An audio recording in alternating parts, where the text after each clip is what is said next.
And the facts indicate that everything we're taught about these awful authoritarian socialist countries, we are also guilty of. Poppy started accusing me, quite publicly in that Discord channel, of having sexually harassed her. These clips are from two very popular socialist YouTube channels. They are the faces of the growing socialist movement online, but they both have their secrets. Today I am going to talk about Vaush and Second Thought, exposing who they are, what they're doing, and what their impact could be on people's view of socialism as a whole. But first, if you are an avid fan of either one of them, don't worry. Some of their content still serves as a valid source of knowledge about socialism, and things I'm about to discuss don't change that. However, it's worth looking for alternatives in this space. I'm going to display some of my favorites on the screen right now. And with that, let's start the video. If you've been interested in socialism or leftist politics in general for a while, you probably know these two channels. Both of them have very large subscriber bases, with Second Thought coming clearly on top. While Vaush is known for his lengthy debates and very extensive commentary of many political issues, Second Thought offers more bite-sized videos, often discussing very specific aspects of politics from a leftist perspective. I've been a fan of his channel for a very long time, and I think many takes presented in his videos are still relevant. But then comes this video. Here, JT argues that countries we label as authoritarian, such as China, North Korea, or the Soviet Union, in fact don't hold a candle to the level of authoritarian practices used by modern United States. He then goes on to make these brilliant, unfalsifiable comparisons of the two systems. We don't have secret police, we have plainclothes officers, or the intelligence community. We don't have gulags, we have detention centers, which, by the way, house far more inmates than the Soviet Union ever did. And of course, we don't have slave labor, we have penal labor. We don't have state media or propaganda, we just have news. Which is complete and utter bullshit you can see from a mile away, but he makes it seem like what he says is legit by making up statistics or taking them from the governments in question. Overall, there are now more people under correctional supervision in America, more than 6 million, than were in the Gulag under Stalin at its height. In the US, in 2022, police killed 1,201 people. In China, that number is 0. Oh, wait, nope, I read that wrong. 0 people killed by police since 2019, a year when 2 people were killed. And these governments are well known to falsify these kinds of numbers. Like, come on, no plainclothes police officer is gonna just randomly disappear you from your home in the middle of the night like the secret police does, and very few people die in detention centers. As opposed to gulags, where it is literally the sole point of their existence. So our friend Second Thought is caught red-handed lying here, but somehow in the course of the video he manages to muddy the waters so much that these claims don't seem as crazy in the moment that he says them.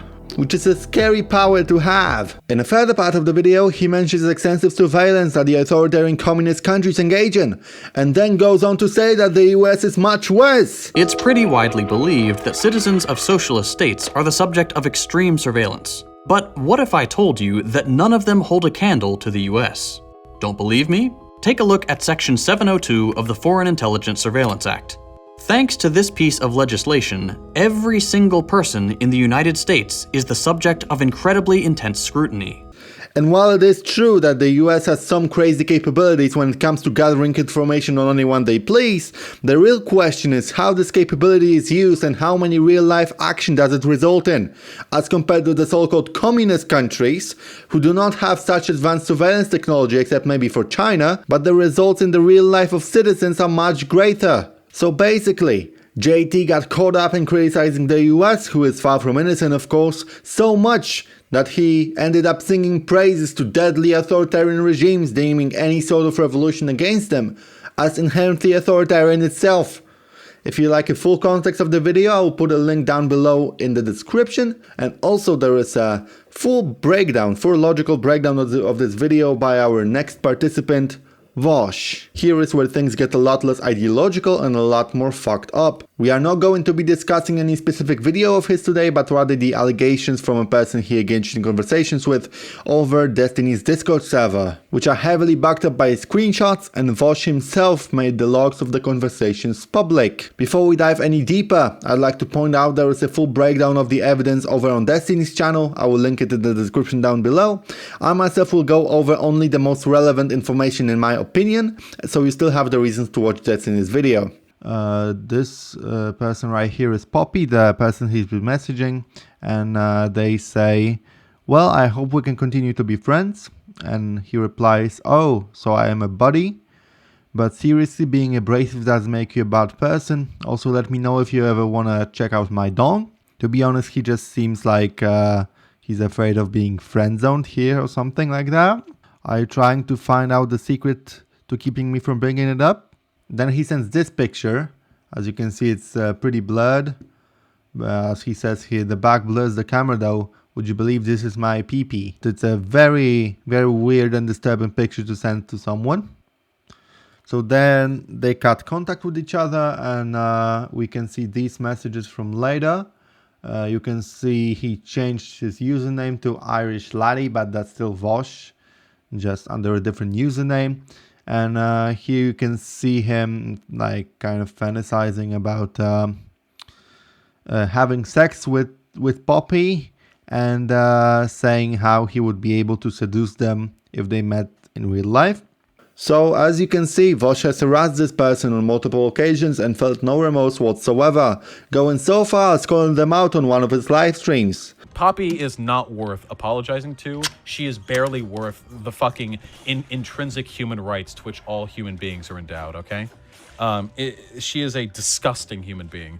And that doesn't mean what I did wasn't wrong. It does mean I will never apologize to her. But I would love to have her on stream sometime, because she is a nervous, anxious, neurotic liar, and it would be really, really easy to reduce her to a sobbing mess publicly. Would this make me look better in the public eye? No, it would make me look worse. But it would be very satisfying. He then made a fake apology video, which was just a PR stunt, and he went on his merry way, because everyone seems to have forgotten about it, so he did not face any long-term consequences for his actions, which I think he really should, because this is truly fucked up behavior. Both of these people are faces of socialist and left-wing politics on YouTube. Despite being a strong proponent of these ideas, in my opinion they are actively harming the community, because if a person from the outside gets interested in socialism, they will inevitably find one of these two channels, and if they discover the things I talked about in this video, they might not be interested anymore. If you like the video, please like it, watch it and share it with your friends, and see you next time.